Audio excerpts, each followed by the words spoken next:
大家好，我是李伟登，我身旁的是领跑 A10，一台4.2米长的精致的小车。其实我特别喜欢这样的车，因为平常我上下班代步呢，除了摩托车以外，我现在开的是台50的小面。那我的同事呢开 Smart 上班，其实对于我们这些人来说，真的是非常的方便，因为小车很灵巧，也足够的节能，完全满足我们上下班通勤的需求。那这台车呢，也是我特别想分享给你的一台，我觉得非常适合我们日常出行，或者是作为家里第2辆车的一个产品。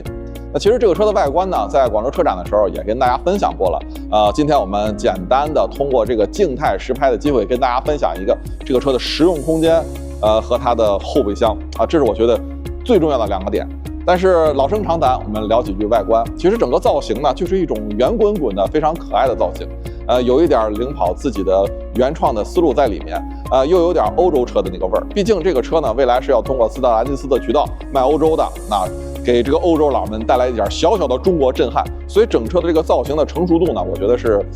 很完整的。大灯呢也有一些非常可爱的细节，比如说前面这个大灯是一个笑脸，其实配合它尾部那个尾灯呢，是一个厚嘴唇的黑人小笑脸的一个表情，就让这个车走在路上呢，非常的可爱啊。所以说呢，其实灯组的设计呢，并没有特别的复杂，里边就是一个 LED 的正常的一个照明的灯组，而且没有采用什么分体式的照明，让这个灯变得很低。我觉得一切都是这种简单可爱圆润的一个造型。当然，如果你细看这台车呢，其实它的配置还是挺高的，至少头顶上那个犄角，大家可以看到，那是一个激光雷达，而且遍布车身周围呢有很多的这个摄像头和传感器，它是支持城市的驾驶辅助的。我刚才跟工程师聊了一下，它是支持这个 P2B 能力的，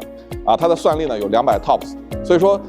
至于效果真正如何呢？当然，厂家现在还在紧锣密鼓的再去开发呀。我们未来在动态试驾的时候跟大家再体验一下。但是我觉得啊，就这种车，遍布这么多的传感器呢，至少可以保证它有一个比较不错的泊车辅助。其实我的同事也跟我说啊，就是尤其是那些驾驶技术一般的女同事跟我聊，就说她觉得现在这些智能汽车的这个泊车能力是她最看重的。所以说呢，这个车其实从外观的方面上，没有什么太多可以跟大家分享的，就是一个非常可爱圆润的造型啊。甚至我觉得唯一能找茬的地方，就剩下它的轮圈的造型，可能跟这个圆润的风格稍微有那么一捏捏的不搭啊，这是我个人的感想。我觉得它这个轮圈可能更可爱一点，会更完美。现在显得有点太刚了。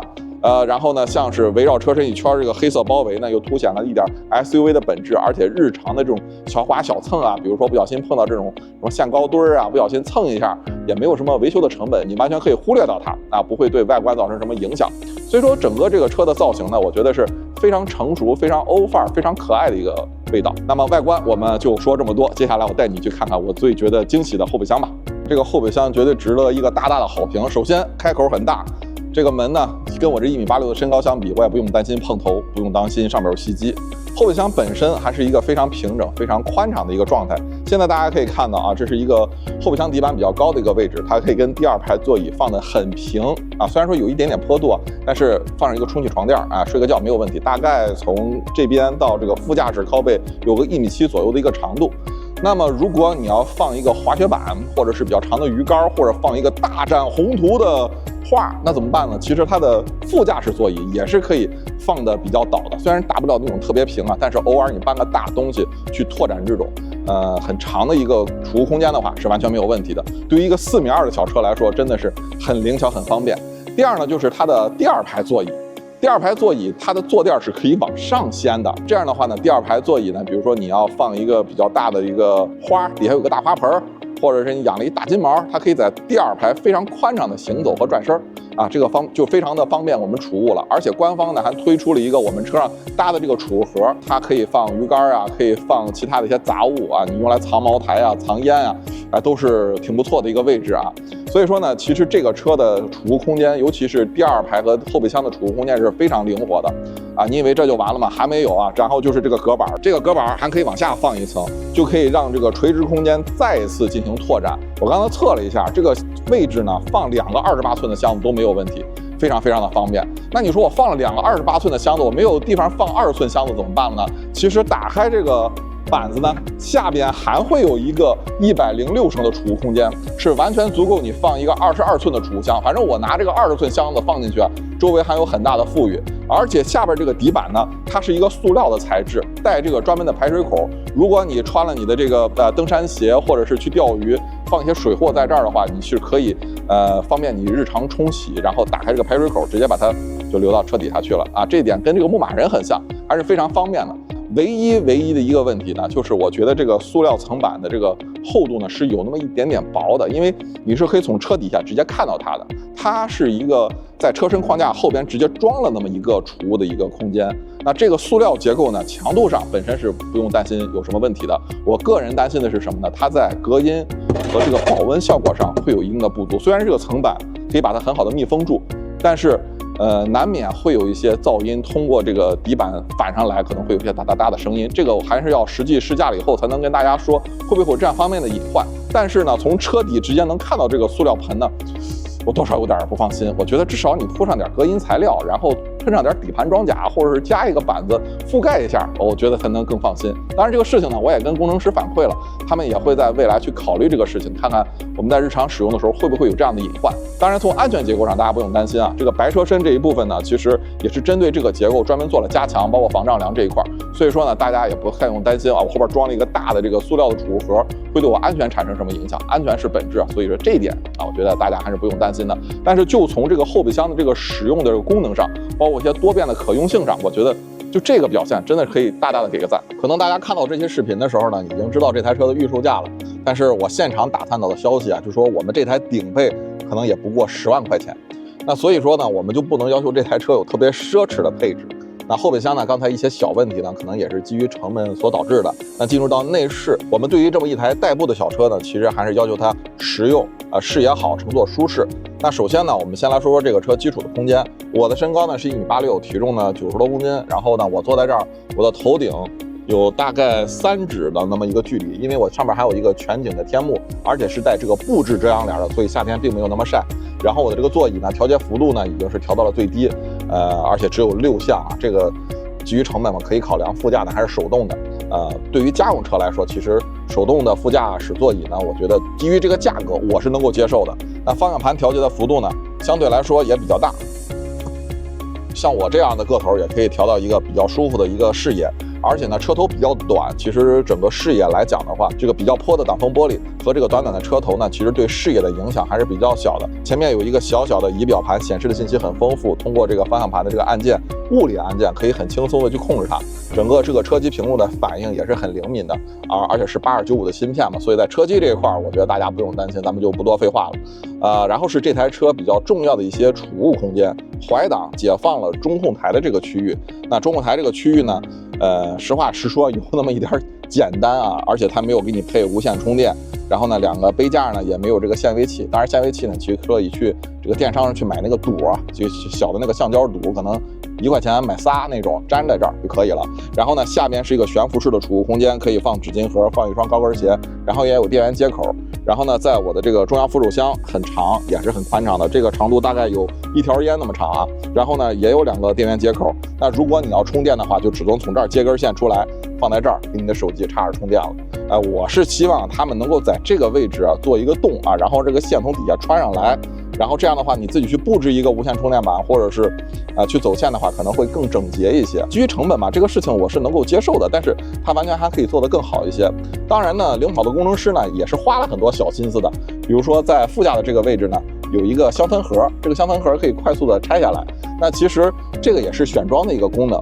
平常呢可能就是一个塑料板盖在这儿，也有一个薄薄的不带灯的一个香氛盒。未来呢，他们也会去拓展这个部分。因为我刚才坐在副驾，我实际试了一下，如果装了这个香氛盒的话呢，可能会跟我的腿有那么一点点的打架。我是觉得这个功能呢，如果能拓展的更实用会更好，而且它是可以供电的。未来有什么玩法，我们就留给汽车后市场的想象力去想一想了，看看大家有没有什么好的主意啊，也可以在我们的评论区留下来。它呢是可以发光的，通过这个按动呢，它会有呼吸啊或者其他的效果，也可以调这个光的亮度。然后呢，也可以通过它去选择这个香氛的味道。其实我闻了一下，原厂给配的这个味道还是挺好闻的。包括整个内饰这个颜色呢有2种，像我们这个就是一个灰色，加一点点蓝色的一个配色。这个内饰颜色呢，我觉得还是很耐脏的。包括我这个座椅的这个承托，对我来说也是不错的，坐起来很舒服。虽然说它调节的幅度不大，那在配置上呢，可能就稍微素一点了。手动的防眩目的后视镜，然后这个化妆镜呢没有灯，我觉得稍微有这么一点点遗憾，因为你靠这个灯去补光的话，脸是照不亮的。所以说这一块我觉得成本控制我能接受，但是有点不应该啊。所以说整个前排呢，应付我们日常的这个通勤代步啊，包括乘坐，包括实用空间，包括一些小心思都是可以的。只是基于一些成本的考量，我觉得充电这一块如果能做得再好一些，我觉得就完美了。其实领跑官方呢对这台车的定位呢是家里的第二台车，或者是家里已经有一台主力车的那么一个使用范畴。这个车呢就是用来城市通勤代步的，所以它的后排呢并没有做什么特别豪华奢侈的一个考量，可能就是短途的代步啊，捎个同事啊，接接孩子上下学这么一个定位。所以说呢，整个后排是没有什么过多的配置的，但是它还是在这个主驾后边给你配了一个小桌板，虽然说尺寸不是很大，但这个小桌板呢放在这儿大小正合适。你看我这个腿放在这儿也不会跟它很打架，而且呢有一个杯架可以放这个饮料，然后这个面积呢足够放这个汉堡和薯条，也就是说你在这儿对付一个麦当劳单人餐是没有问题的。两边还有挂钩啊，你可以挂点东西。所以说我觉得这样的小设计呢在这个车里非常的多，就是这台车的价格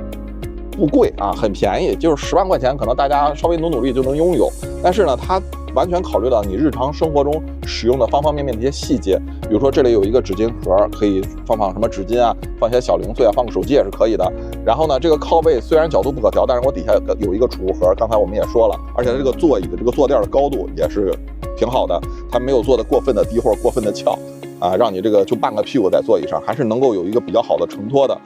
最重要的一点就是它